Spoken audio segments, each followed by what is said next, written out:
Estou falando aqui em nome daqueles de nós no Ocidente, na mídia independente, que estão certos antes da hora. Fomos erroneamente corretos.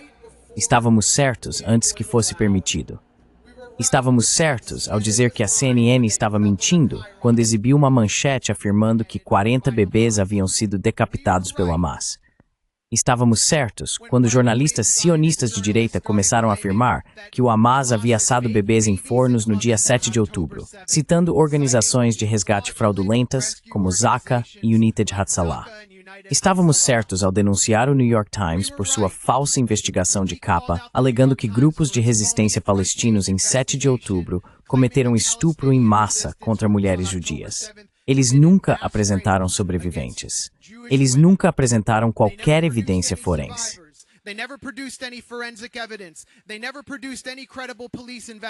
Eles nunca apresentaram investigações policiais críveis.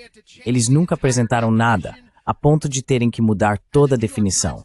E o New York Times nem sequer corrigiu sua matéria, quando praticamente todas as suas testemunhas oculares foram provadas como fraudes. O que eles corrigem, no entanto, e emitem uma nota de esclarecimento, é que uma criança desnutrida, Mohamed Zakaria Al-Mutawak, que vive em uma tenda com sua mãe, cujo pai foi morto na praia da cidade de Gaza, que sofre de uma condição muscular, que não consegue leite suficiente, o que agrava sua condição muscular. Eles emitiram uma correção, observando que essa criança tinha uma condição pré-existente, cedendo a sionistas, que acusaram o New York Times de um libelo de sangue antissemita por mostrar essa criança na primeira página.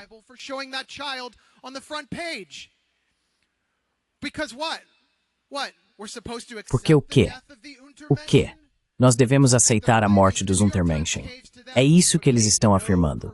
E o New York Times cede a eles, mas não fez nenhuma correção em nenhuma dessas investigações falsas que expusemos. Também expusemos o assassinato de centenas de seus próprios cidadãos por Israel em 7 de outubro, através da diretriz Hannibal. E por essas reportagens, por estarmos certos antes da hora, nós do The Grey Zone fomos atacados não uma, mas 2 vezes, em matérias de destaque pelo Washington Post, que pertence a um bilionário e nos acusou falsamente de sermos financiados pela Rússia e pelo Irã. O Washington Post é um inimigo do povo. E fomos atacados pelo Haaretz, não uma, nem 2, nem 3, mas 4 vezes.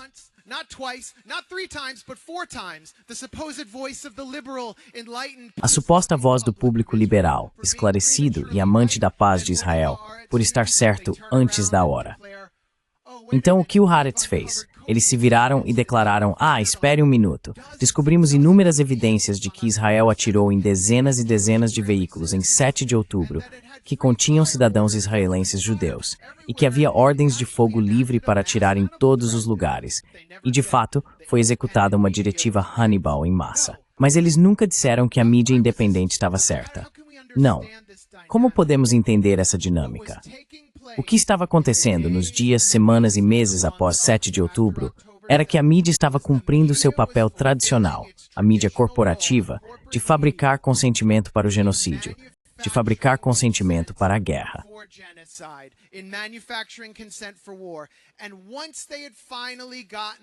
E uma vez que finalmente conseguiram fazer o público aceitar isso, ou se calar, ou ter medo de desafiar suas mentiras, e a máquina de genocídio israelense foi acionada ao máximo, destruindo o norte de Gaza, empurrando a população para o sul, avançando para Rafah para mais destruição. E nós alertávamos: isso é um genocídio. O próximo passo é um Auschwitz completo. Então eles podiam começar a admitir que algumas das narrativas que haviam propagado estavam erradas, porque o dano já estava feito. Sempre é assim com a mídia corporativa e sua moralidade retroativa. E é por isso que eles e os membros do Partido Democrata agora finalmente estão começando a reconhecer que Israel pode estar fazendo algumas coisas semelhantes às dos nazistas em Gaza, como deliberadamente matar pessoas de fome. Mas eles mal estão reconhecendo isso.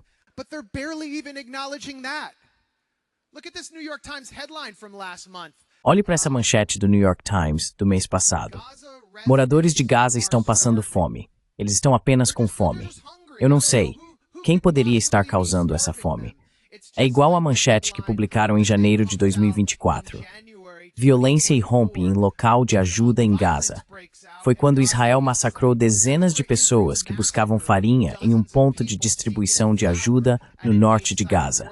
Eles vêm deixando as pessoas passarem fome há meses e anos. A violência simplesmente irrompeu. Foi como um programa do Jerry Springer. Vamos chamar os seguranças, porque o teste de DNA mostrou que o pai do bebê, na verdade, não era o marido. O New York Times se referiu a escolas que foram bombardeadas, abrigando refugiados de guerra, como ex-escolas.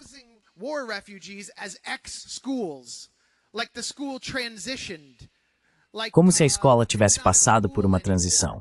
Como se não fosse mais uma escola, e seus novos pronomes fossem centro de comando e controle do Hamas. Não use o nome antigo da escola. Essa é a linguagem ridícula que passamos a esperar de um jornal que está totalmente alinhado com sionistas radicais, incluindo seu editor executivo, Joe Kahn, cujo pai era membro da Câmara, o grupo de lobby israelense que promove a censura. Não um, não dois, não três, mas 4 membros atuais e recentes da equipe do New York Times, no escritório de Jerusalém, tinham filhos no exército israelense. Ethan Bronner, Isabel Kershner, a atual chefe do escritório Myra Novick, e também David Brooks, o colunista.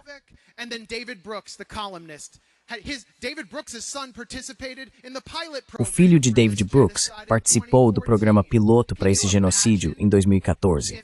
Você consegue imaginar se, sei lá, um jornalista palestino do New York Times tivesse um filho que fizesse parte da resistência? O que aconteceria com ele? Seria demitido na hora, nunca mais trabalharia. Mas essas pessoas se orgulham disso. E onde eles trabalham em Jerusalém? Eles trabalham na casa etnicamente limpa de Hassan Karmi, que comandava o serviço de notícias em árabe da BBC, e foi expulso de sua casa, sob a mira de armas no bairro Katamon de Jerusalém, por milícias sionistas. Essa casa foi comprada por Thomas Friedman, colunista do New York Times, nos anos 1980. Eles literalmente trabalham em uma casa etnicamente limpa. They literally work out of an ethnically cleansed home. And that's not a scandal?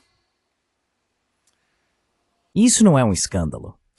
A mídia cumpriu seu papel. A mídia corporativa cumpriu seu papel como inimiga do povo e aliada do complexo industrial militar e do Estado de Segurança Nacional.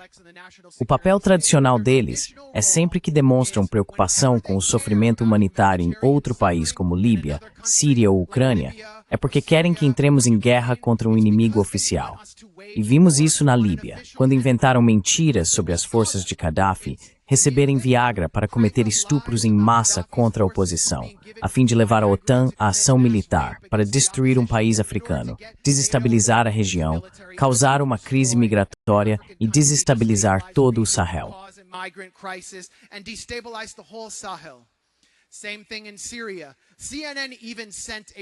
Mesma coisa na Síria. A CNN chegou a enviar uma repórter, Arwa Damon, a um campo de refugiados para cheirar uma mochila e provar que um ataque químico havia ocorrido, com o objetivo de desencadear uma ação militar dos Estados Unidos e do Reino Unido. Mas os farejadores de mochilas, os mentirosos e os estenógrafos do poder têm sido parte essencial do holocausto do nosso tempo. E agora vemos o que está acontecendo em Gaza, a morte de provavelmente centenas de milhares. Vamos descobrir que há centenas de milhares de mortes em excesso. Se isso algum dia acabar, porque agora Israel fala em ocupar totalmente Gaza, vamos descobrir que este é um holocausto pior do que jamais imaginamos. E eles têm sido uma parte importante na fabricação do consentimento.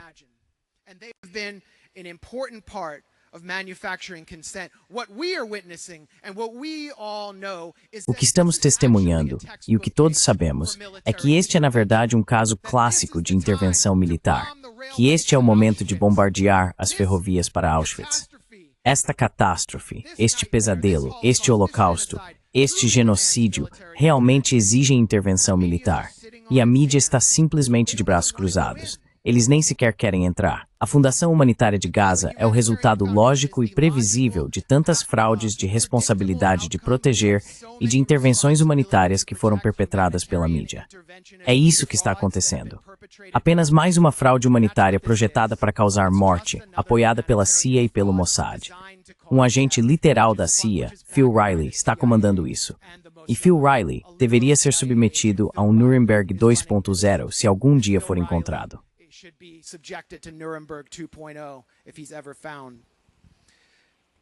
But the media, what they should be doing. Mas a mídia, o que eles deveriam estar fazendo agora, como poderiam realmente recuperar sua reputação, é ir para Rafah, montar tendas de imprensa, sair de seus escritórios com ar-condicionado e exigir entrada em Gaza. Porque eu acabei de falar com um médico, sim, falei ontem com um médico de Gaza, e sabe o que ele me disse? O que é tão deprimente? Ele disse, precisamos que alguns repórteres venham para cá, mas não árabes ou muçulmanos, porque ninguém acredita em nós. Ninguém acredita nos heróis do nosso tempo, que têm sido alvo de drones israelenses e esquadrões da morte de assassinato, que tiveram suas cabeças literalmente explodidas enquanto faziam seu trabalho. Então cabe a eles, e eles estão falhando em sua função.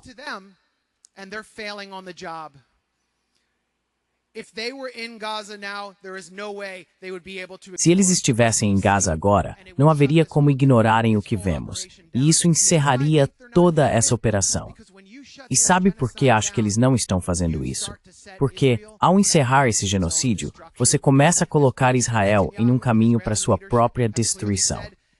Como Benjamin Netanyahu e a liderança israelense deixaram claro, esse ataque a Gaza é existencial para eles. E por isso eles vão continuar pelo maior tempo possível, até que intervenhamos. Julian Assange perguntou, qual é a média de mortes de um jornalista ocidental típico? E é esse número de mortes que vamos aprender com Gaza, para Fox News, para NBC News, para CNN, para o Washington Post, para o New York Times e todos esses inimigos do povo. Vergonha para eles. Vergonha, vergonha, vergonha, vergonha.